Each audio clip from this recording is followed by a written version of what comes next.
Thank you, Ms. Samriti, and good morning. A warm welcome again to the launch of the Nepal Competitiveness Index 2024 report. I'm Juria Sato Bajracharya, a fellow at Nepal Institute for Policy Research, and I'll be presenting key findings of our report in the next 20 minutes. So in the next 20 minutes, I'll be walking you through some of the key focus of this second edition, touch briefly on the methodology, and share our overall findings, highlighting some of the key observations made across provinces. Nepal has experienced significant economic and political events since the launch of our first report in 2022. This includes lifting of COVID-19, all of COVID-19 restrictions and advancements in the digital economy, where we really saw the country's economic sectors gradually rebounding, and also witnessed a significant boost in the landscape of the digital economy. And in light of these contexts, the 2024 Nepal Competitiveness Index focuses on core competencies across sectors and digital competitiveness across the 7 provinces.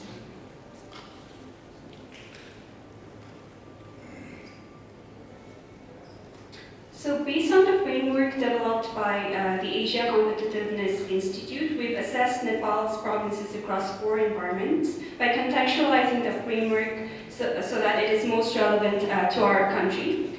These 4 environments can be viewed as quadrants, each contributing an equal of 25% to the overall competitiveness ranking.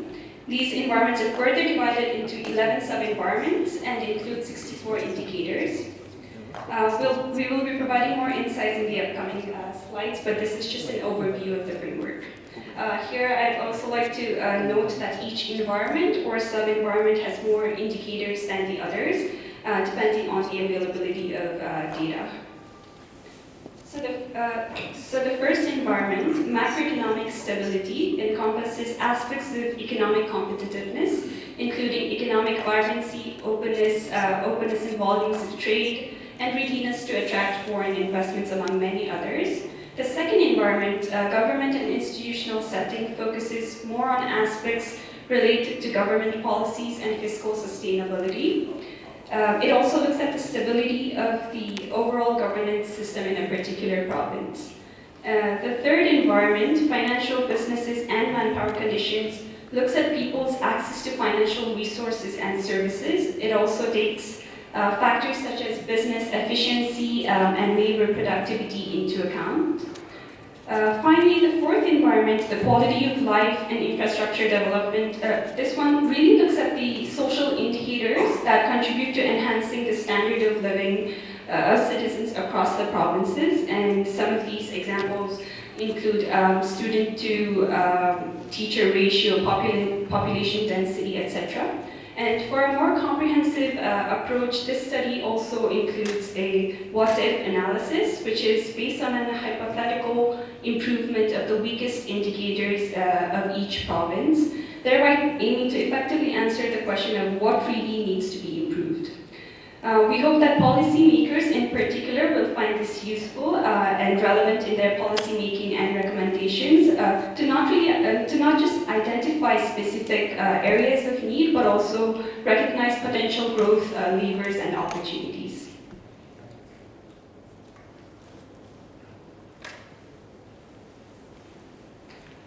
So for this edition, we've used publicly available data from the government of Nepal for years 2020 and 2021, including census data, monthly and quarterly reports published by the Nepal Rashtra Bank, periodic data released by the Ministry of Finance, as well as other data from relevant ministries and departments.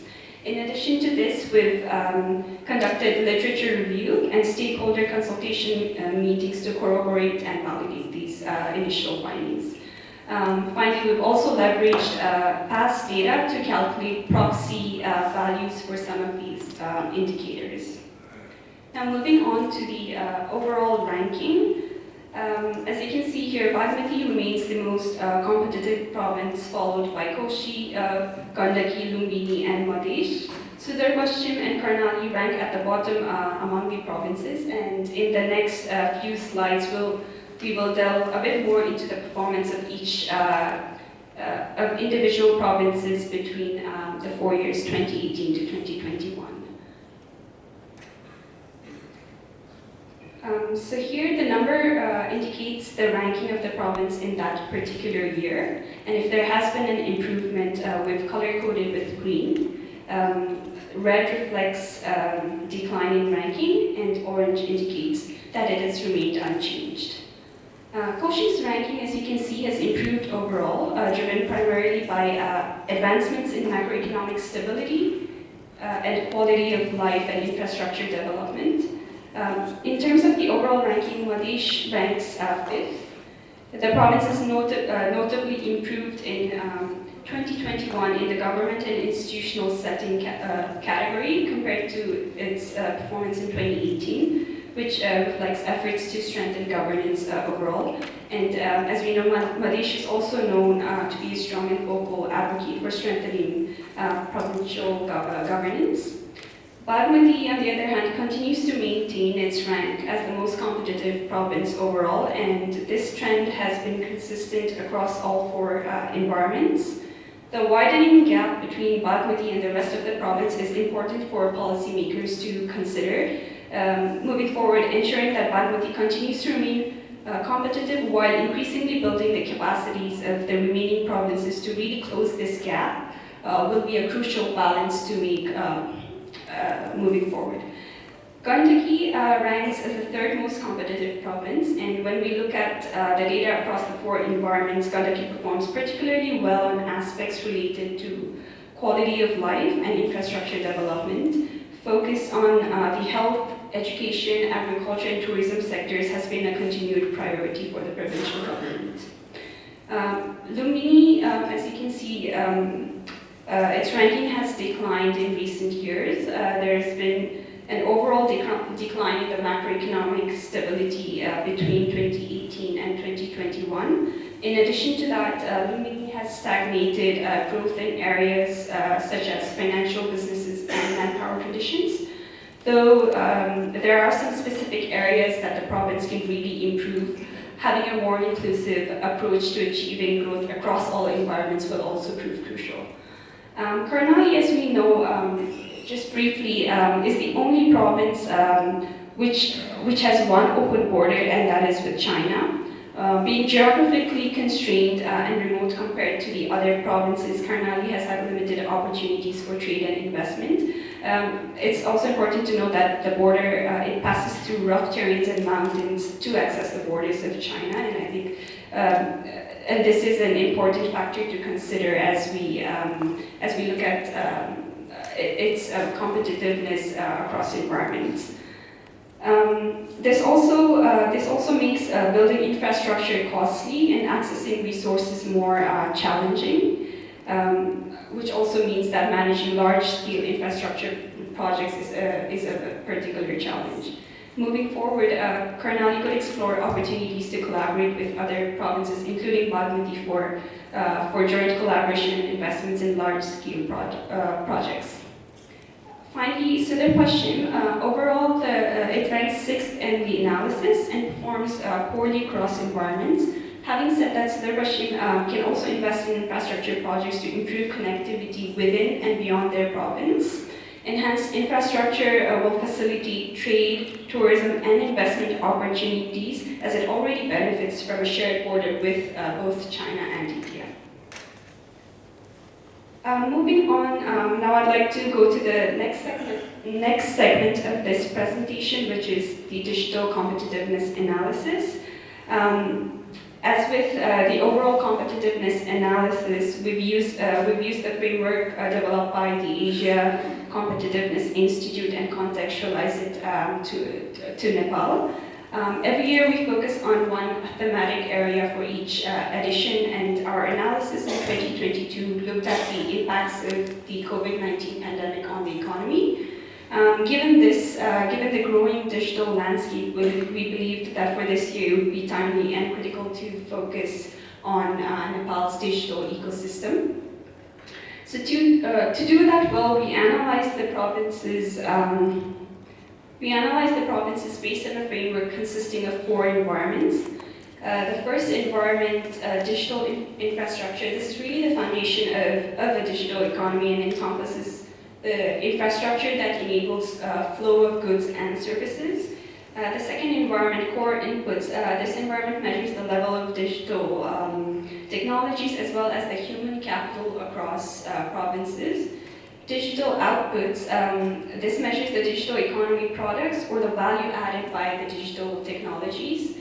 And finally, digital utilization. What this environment really does is assesses the adoption and the use of digital technologies by businesses and consumers. So a little bit more on the framework. The index consists of 23 indicators across 4 environments and reflects data for the year 2022.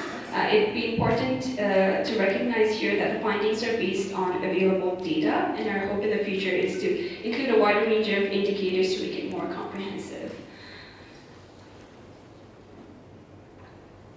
Now moving on to the provincial ranking for digital competitiveness. You'll see in this slide that Bagmati ranks highest in the Digital Competitiveness Index, followed by Gandaki, which ranks second. And our analysis presents 2 factors in common for provinces that perform highly. One is that digital infrastructure investments are well integrated in those provinces, and 2, the adoption of technology is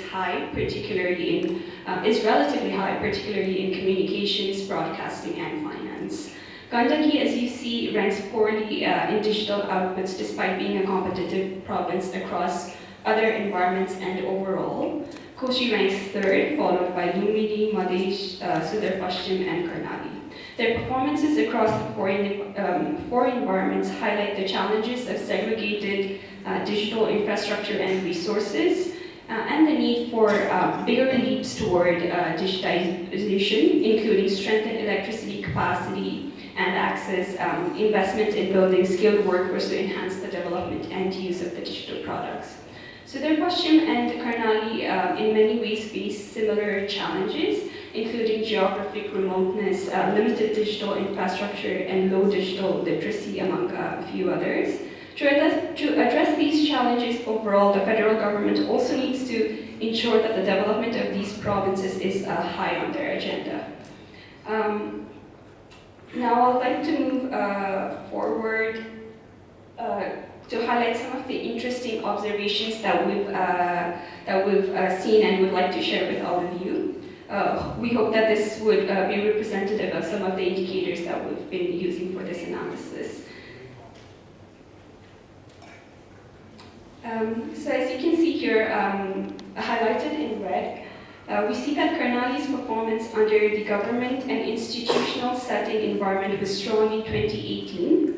And it was in fact among the highest performing provinces.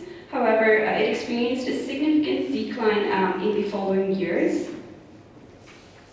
And what's interesting here is to see that Karnali was also among the first provinces in Nepal to really formulate and implement basic plans and policies tailored towards its specific needs under the federal system. Proactive measures to establish its governance structure were also taken in the initial years, with significant resources and time being spent in the first provincial government's period in this area. Economic growth may not have been a top development priority as reflected through its ranking across the years.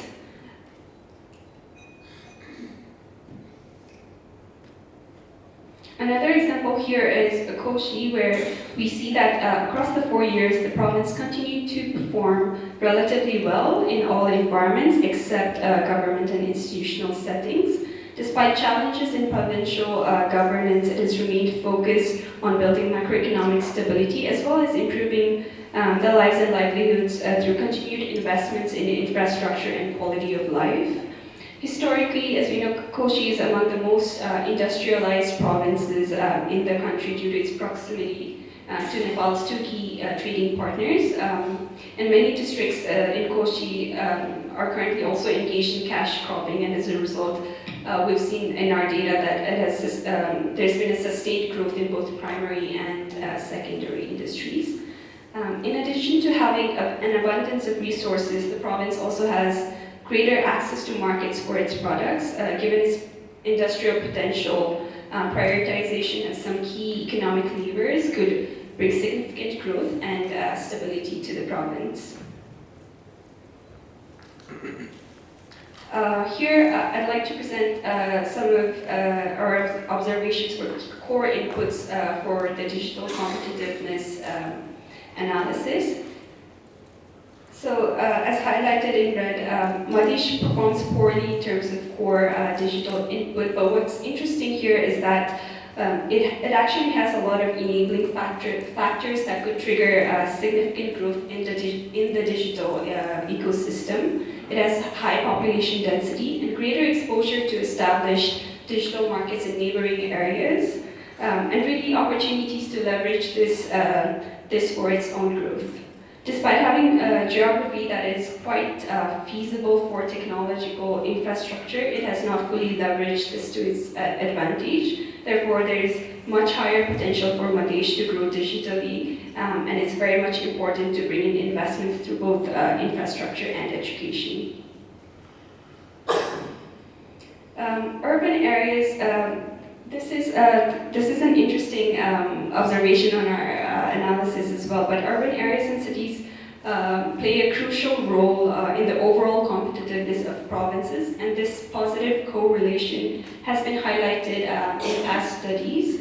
In general, they're viewed as supplemental drivers to elevating the overall competitiveness of local centers, subnationals, or the broader economy. And the potential of mid-sized cities and urban municipalities as levers of new national growth has also been argued in a recent 2022 study by the Asian Development Bank. But what's interesting here is that in the case of Nepal, despite the rise in the urban population and centers in recent decades, the positive correlation that's been reflected in previous studies do not necessarily stand true here. For example, as you can see, Madhya has the highest number of urban areas but ranks low in overall competitiveness. Similarly with Bagmati, you see that Bagmati is ranked as the top competitive index, but when it comes to the number of urban areas, it's not that high compared to other provinces. So this indicates that an increased number of urban centers does not necessarily enhance the competitiveness of the province, and that's especially for the case of Nepal. There's more details to this, and we have that in our report, so please do have a look. With that, I'd like to wrap up this presentation, and as we continue to work on future editions, we look forward to collaborating with partners to build more on this research and make the report more comprehensive and relevant to stakeholders within and beyond Nepal. Thank you.